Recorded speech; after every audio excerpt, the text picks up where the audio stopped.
G'day all you beautiful people, welcome to Daz Talks Footy. I am Daz as per usual, hence the title of the channel. If you could click that subscribe button, I would really appreciate that. Trying to get to 500 before round 1 starts, but with all that stuff out of the way, let's get into the topic, of course, the title of the video. And it's funny to me because usually a lot of speculation, and I've done this as well, where we try to figure out who wins the draft, or who wins the trade period, or who wins the free agency period, and, you know, clubs monitor things like who wins the time trials, all these kinds of things. But it's very rare that in February a player can win the off-season.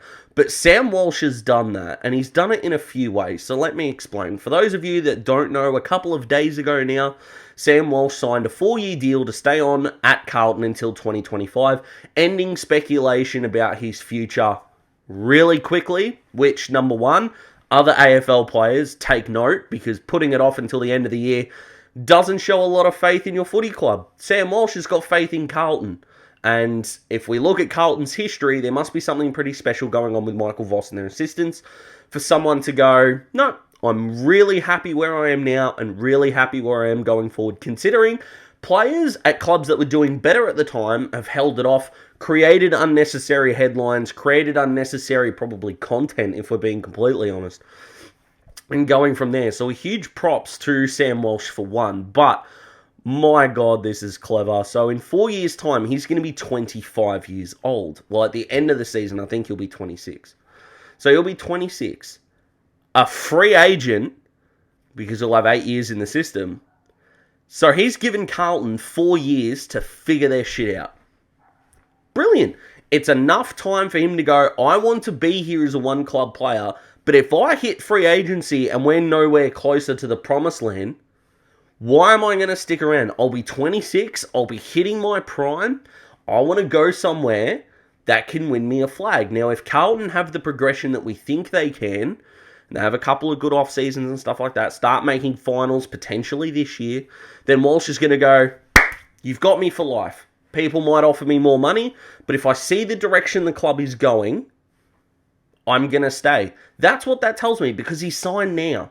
These things matter. Time matters in the AFL. Signing in February means I've got faith in you until you break that faith. Carlton have got 4 years to break that faith, but it needs to start this year. There's no point having the next 2 years as like a, well, we've got him, so it doesn't matter type of nonsense.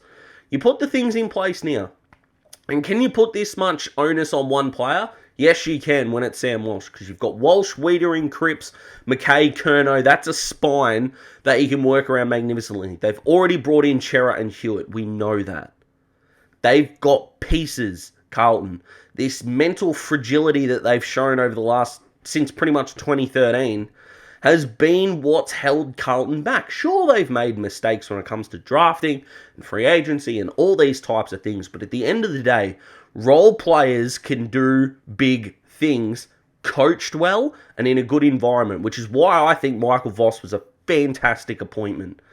But Sam Walsh is looking at this like 4 years is a hell of a long time.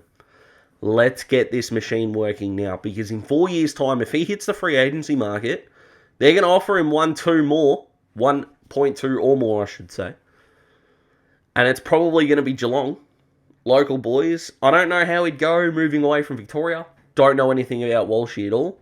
But you look at clubs that are going to need higher midfielders in 4 years. Geelong are not going to have Selwood, Dangerfield. Probably Duncan and Guthrie are probably not going to be there in 4 years.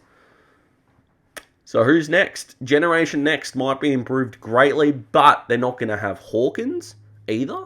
So the Cats might be in a precarious spot. So if they got 4 years to get Generation Next going, the next bit of the rebuild, who knows?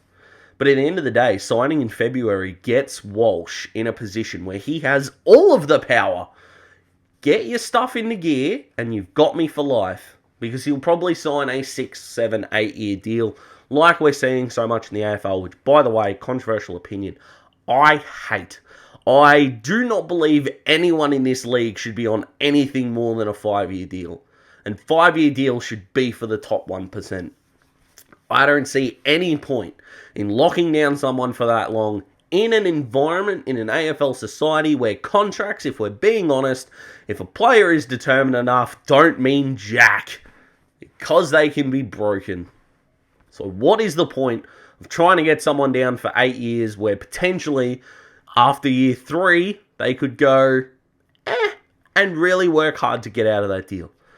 Pretty ridiculous. So I think 5 years is a good cap, but I'm getting off topic here. What I think Carlton need to be wary of here is natural improvement needs to happen. So whether they make finals this year or not, probably isn't that important, but it's how Carlton play under Voss, which is going to be key. Damien Barrett has reported that the relationship between Walsh and Voss is awesome, and they get along extremely well and work together well. Past champion, one of the probably the top 10 best players I've seen in Voss, working with Walsh, one of the top 10 rising superstars in the competition, and probably the best player under the age of 21. 21 or under, he's still 21 at the moment, so I think he's done this magnificently. I think his agent's done this magnificently. It's the perfect bridge to free agency, because if Carlton are headed in the right direction, the fact that he signed in Feb, I've got no doubt that he wants to stay at the Blues, and it's break glass in case of an emergency. That's my take on the situation.